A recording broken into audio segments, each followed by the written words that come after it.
রিফাত ভাই, আমি খাগড়াছড়িতে থাকি।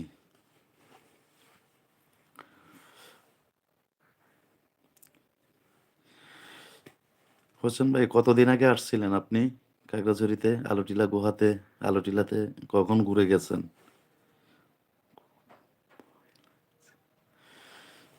তাই নাকি? বেশি ভয় পাইছেন? সাথে কেউ ছিল না? আসলে এটার ভিতরে তো অনেক অন্ধকার থাকে, তো এই জন্য আসলে অনেকে ভয় পায়।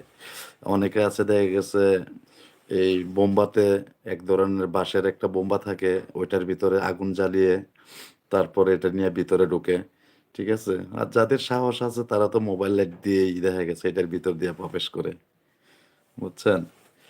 হঠাৎ করে কেউ আসলে অবশ্যই দেখা গেছে ভয় লাগারই কথা এটা। কারণ এত বড় গুহা আর কোথাও আমি দেখি নাই। জাস্ট আলটিলাতে এই গুহাটা আছে। যারা এখানে আসছে বেড়াতে, ঘুরতে, ঠিক তারাই দেখতে